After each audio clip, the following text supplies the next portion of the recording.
मैं डॉक्टर कल्पना मिश्रा, सहायक प्राध्यापक हिंदी। विद्यार्थियों, आज आपके साथ मैं अंधेर नगरी प्रहसन, जिसे भारतेंदु हरिश्चंद्र जी ने लिखा है, उसका सारांश और उसकी व्याख्या आपके समक्ष प्रस्तुत करने जा रही हूँ।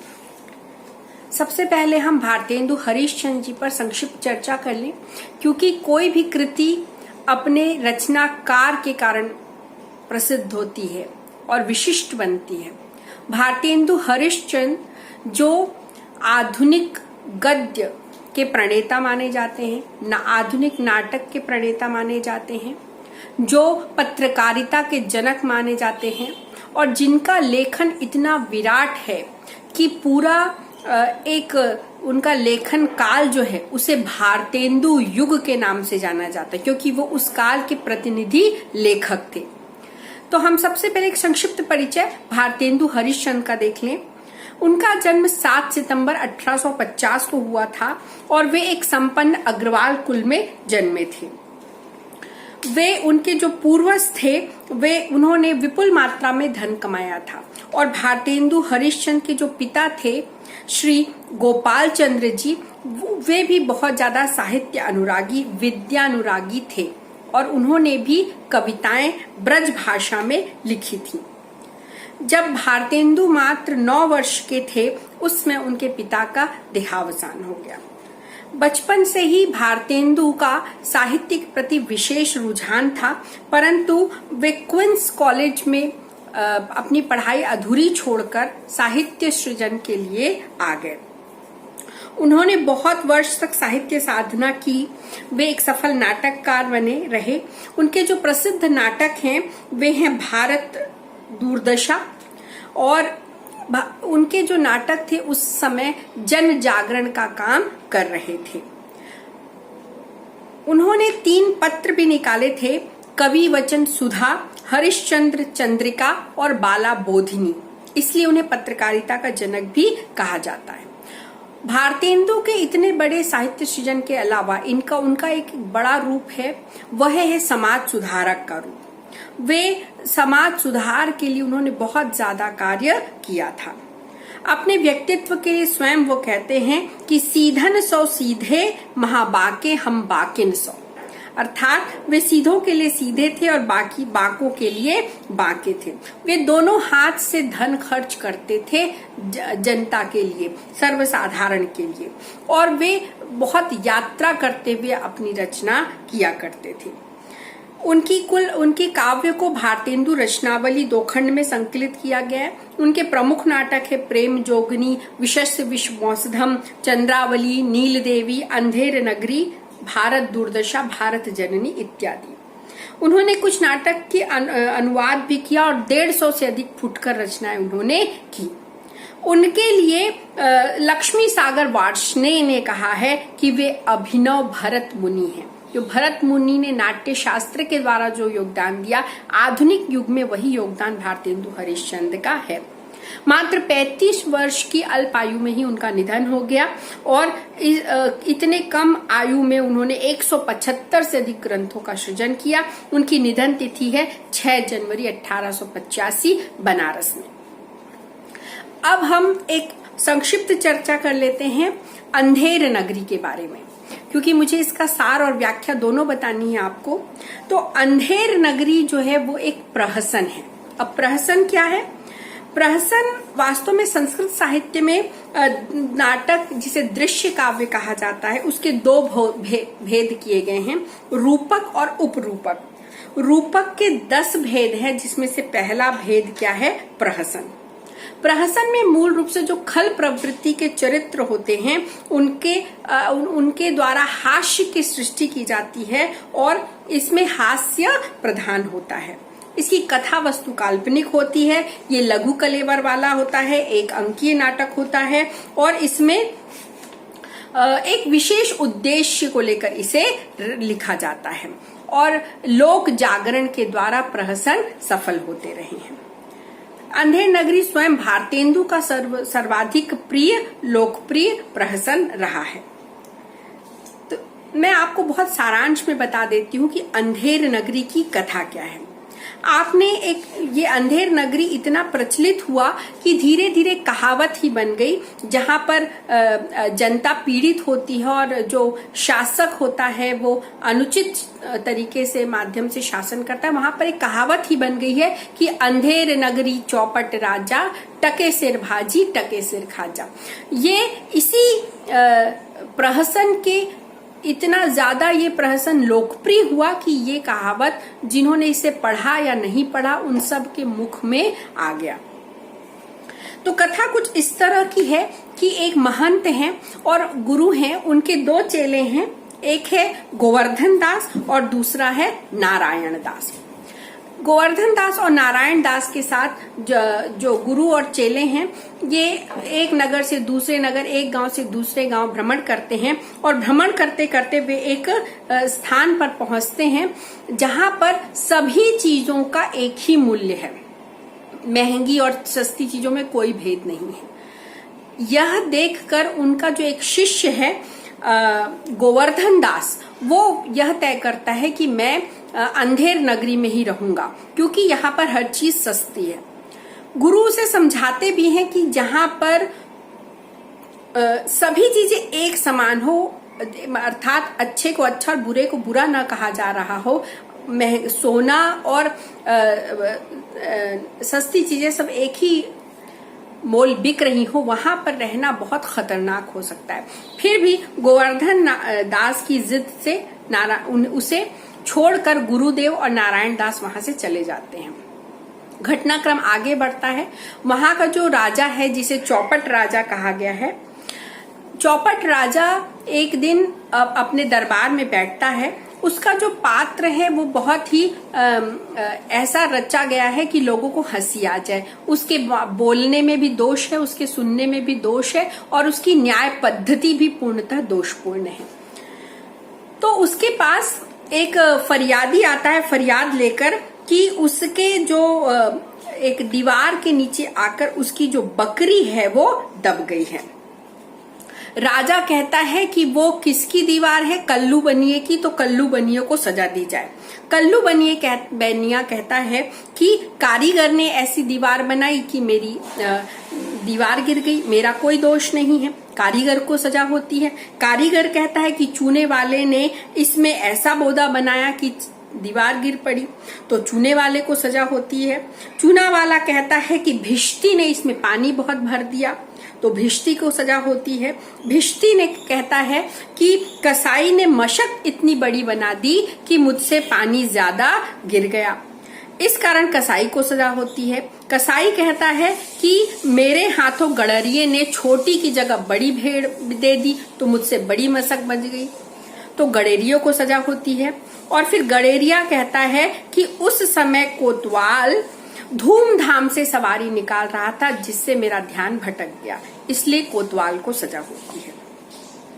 अतः कोतवाल बिना किसी अपराध के फांसी पर चढ़ाने के लिए ले जाया जाता है, लेकिन फांसी का जो गले का फंदा है वो इतना बड़ा बन जाता है कि कोतवाल के गले में नहीं आता, तो एक मोटे तगड़े व्यक्ति को ढूंढा जाता है। और गोवर्धन दास क्योंकि निरंतर यहाँ पर मिष्ठान्न मेवा खा रहा है, मोटा हो जाता है, तो गोवर्धन दास को बिना किसी कसूर के सिर्फ मोटा होने के कारण फांसी पर लटकाने के लिए ले आते हैं। गोवर्धन दास अपने गुरु को याद करता है और गुरु उस समय अकस्मात प्रकट होते हैं, आते हैं और उसकी समस्या को सुनने के बाद उसके कान में एक सलाह देते हैं। दोनों गुरु शिष्य लड़ने लगते हैं कि मैं फांसी पर चढ़ूंगा, मैं फांसी पर चढ़ूंगा। जब राजा आता है और पूछता है कि ये आप ऐसा क्यों लड़ रहे हैं, तो महंत जी कहते हैं कि इस समय ऐसा मुहूर्त है कि जो भी फांसी पर लटकेगा वो बैकुंठ जाएगा। तो राजा स्वयं कहता है कि कोई नहीं, मैं फांसी पर चढ़ूंगा, मुझे बैकुंठ जाना है। और इस तरीके से चौपट राजा और अंधेर नगरी का समापन होता है। और अंत में एक पद है जिससे अंत होता है कि जहां न धर्म न बुद्धि नहीं, नीति न सुजान समाज, ते ऐसे ही आपहु न से जैसे चौपट राज। कि जहां पर धर्म और बुद्धि से शासन नहीं किया जाएगा, जहां पर नीति से फैसले नहीं लिए जाएंगे, जहां पर सुजान समाज की बात नहीं सुनी जाएगी, उन राष्ट्रों का, राज्यों का, शासकों का वैसे ही विनाश होगा। ते ऐसे ही आपहु न से, अपने आप विनाश होगा जैसे चौपट राज। इस वाक्य के साथ में कि हमें नीतिगत फैसले करने चाहिए, विचारपूर्ण फैसले करने चाहिए, इसके साथ इसका अंत होता है। अब मैं आप सबके समक्ष कुछ प्रमुख खंडों की व्याख्या कर देती हूँ जो परीक्षा उपयोगी हैं और जिनसे आपको ये जो मैंने आपको संक्षिप्त में कथा बताई है उसके साथ साथ भाषा और संवाद का भी पता चलेगा। जैसा कि मैंने बताया, भारतेंदु हरिश्चंद्र जो थे उनके पिता ब्रज में लिखते थे और भारतेंदु ने भी स्वयं ब्रज में कुछ कृतियां लिखी थी और तमाम कृतियों की तरह उनकी इस कृति का शुभारंभ भी मंगलाचरण से होता है। क्योंकि यह एक नाटक है, प्रहसन है, जिसे मंचन किया जाना है, तो दर्शकों को बांधने के लिए मंगलाचरण बहुत काम आता है। तो प्रारंभ में ये पद है कि सब राम भजो राम भजो राम भजो भाई, राम के भजे से गणिका तर गई। अर्थात सब राम का नाम लीजिए, क्योंकि अगर गणिका ने भी राम का नाम लिया तो वह भी तर गई, जैसा कि हमको मानस प्रसंग मिलता है। राम के भजे से गीध गति पाई, एक गिद्ध जटायु जो कि राम का भजन करता था उसे भी सदगति हुई। राम के नाम से काम बने सब और राम के भजन बिनु सब ही नसाई, कि राम का जो लोग नाम लेते हैं उनका सारा काम बन जाता है और राम के भजन बिनु सब ही नसाई, जो राम का भजन नहीं करते उनके सभी कर्मों का नाश हो जाता है। सूरदास भय कवि कुलराई, सूरदास ने भी राम जी का अर्थात भगवान का अर्थात परमेश्वर का नाम लिया तो कवियों के कुलराई, कवि कुल में श्रेष्ठ कहलाए और राम के नाम से घास जंगल की तुलसीदास भय भजी रघुराई। तुलसीदास जो जंगल की घास की तरह थे, तृण की तरह थे, स्वयं अपने आप को कहते थे, लेकिन उनका इतना विश्वव्यापी नाम हुआ केवल राम के भजन से। तो इस मंगलाचरण के माध्यम से यहाँ पर भारतेंदु हरिश्चंद्र ईश्वर नाम की महिमा का बखान कर रहे हैं और दर्शकों को बांधने के लिए इस पद की उन्होंने रचना की। हालांकि ये एक प्रहसन है, ये एक नाटक है और इसके सभी संवाद गद्य हैं, लेकिन हमें इसमें काव्य और गेय पदों की भी बहुतायत देखने को मिलती है। इनके कई पद, विशेषकर जब बाजार में सामान बेच रहे हैं लोग, तो वो पद गेय प्रतीत होते हैं। महंत जी अपने शिष्यों को समझा रहे हैं, उसका एक पद है जिसकी मैं व्याख्या करूंगी कि लोभ पाप को मूल है, लोभ मिटावत मान, लोभ कभी नहीं कीजिए या मैं नरक निदान। यहाँ पर गुरुजी अपने चेलों को समझा रहे हैं कि लालच, लोभ जो है वो सभी पापों की जड़ है और लोभ के कारण आदमी आत्मसम्मान को भी भूल जाता है। इसीलिए हमें कभी भी लोभ नहीं करना चाहिए, ये नरक का रास्ता है।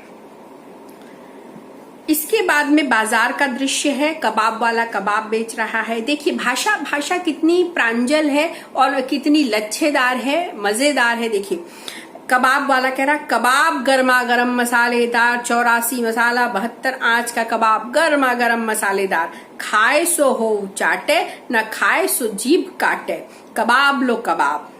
और आप देखिए इस बाजार में लोग सामान तो बेच रहे हैं, साथ ही साथ भारतेंदु हरिश्चंद्र ने इस पूरी रचना में अंग्रेजों को लक्ष्य बनाकर उनके ऊपर व्यंग किया है और जनता को अंग्रेजों को खिलाफ एकजुट करने का प्रयत्न किया है।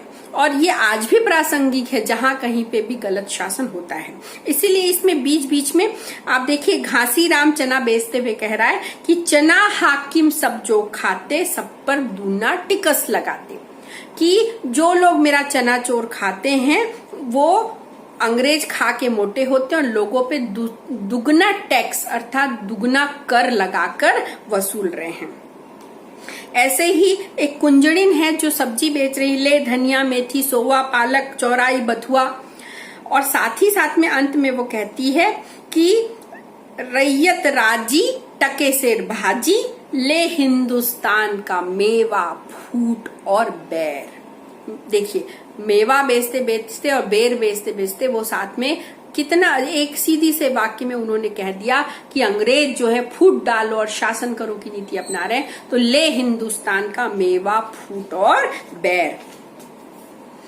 एक इसके आगे एक पद आता है कि चूरन वाला कह रहा है, पाचक वाला, कि चूरन साहब लोग जो खाता सारा हिंद हजम कर जाता। कि अंग्रेज उस समय हिंदुस्तान को जिस तरह से धीरे धीरे खोखला कर रहे थे, उसको चूरन वाले के माध्यम से भारतेंदु हरिश्चंद्र ने कहलाया है कि चूरन साहब लोग जो खाता सारा हिंद हजम कर जाता, चूरन पुलिस वाले खाते सब कानून हजम कर दाते। कि जो कानून के रक्षक हैं वही भक्षक बने हुए हैं और अंग्रेज जो हैं वो हिंदुस्तान को धीरे धीरे हजम कर रहे हैं। यह व्यंग कटाक्ष यहाँ पर पाचक वाला के माध्यम से भारतेंदु ने कराया है। इसके बाद जब आगे घटना बढ़ती है तो गुरुजी समझा रहे हैं अपने शिष्य को कि जहां पर भेद नहीं है वहां रुकना नहीं चाहिए। पद है कि कोकिल वायस एक सम पंडित मूरख एक, इंद्रामन दाड़िम विषम, जहां न नेकु विवेक, बसिए ऐसे देश नहीं कनक वृष्टि जो होए, रहिए तो दुख पाइए प्राण दीजिए रोए। गुरु समझा रहे हैं कि जहां पर कोयल और कौवे को एक समझा जाए, पंडित और मूर्ख को एक समझा जाए, जहां पर इंद्रामन और दाड़िम अर्थात अनार दोनों फलों को एक समझा जाए, जहां पर नेक और विवेक में भेद न किया जाए, ऐसे देश में सोने की वर्षा भी हो तो वहां रुकना नहीं चाहिए। और यदि आप रुकेंगे तो रो रो कर आपको अपने प्राण गंवाने पड़ेंगे। इस प्रकार गुरु एक सद्गुरु की भांति अपने शिष्य को समझा रहे हैं, किंतु शिष्य समझ नहीं रहा है। और इस पूरे अंधेर नगरी का जो अर्क है वो इन दो पदों में आता है कि सेत सेत सब एक से, जहां कपूर कपास दे, ऐसे देश कुदेश में कबहू न कीजे वास। ऐसे देश को कुदेश कहना चाहिए, खराब देश कहना चाहिए, जहां पर कपूर और कपास को एक ही माना जाए, जहां पर एक ही लाठी से सबको हाँका जाए, और ऐसे देश में आप कभी भी आपको निवासरत होना नहीं चाहिए।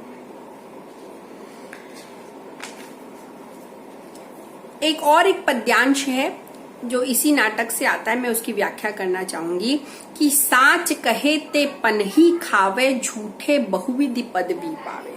जो आज भी प्रासंगिक है कि सत्य कहने वाले तो पनही खा रहे हैं, अर्थात उन्हें जूता पड़ रहा है, और जो झूठ बोल रहे हैं उन्हें बहुत सारी ऊंची पदवियां प्रदान की जा रही हैं।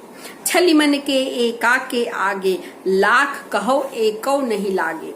कि जो छल कपट कर रहे हैं वो एकजुट हो गए हैं, और जो सत्यवादी लोग हैं वो एकजुट नहीं हो पा रहे, अर्थात उनकी बात का कोई असर नहीं हो पा रहा है।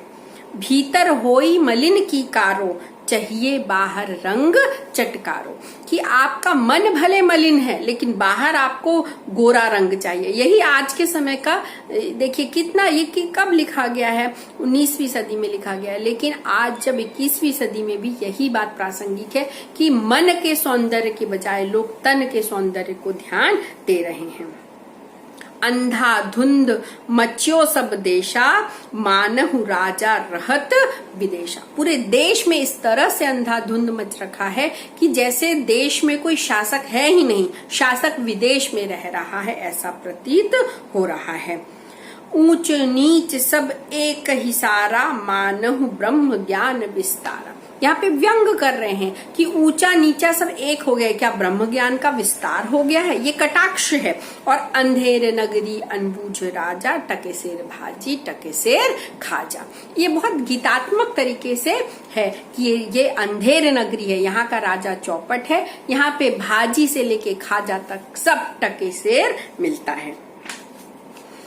और अंत में जो मैंने आपको प्रारंभ में ही बता दिया था कि इस बात से जब राजा स्वयं फांसी पर लटक जाता है तो गुरु इस संदेश से अंत करते हैं कि जहां न धर्म न बुद्धि नहीं, नीति न सुजान समाज, ते ते ऐसे ही आपहु न से जैसे चौपट राज।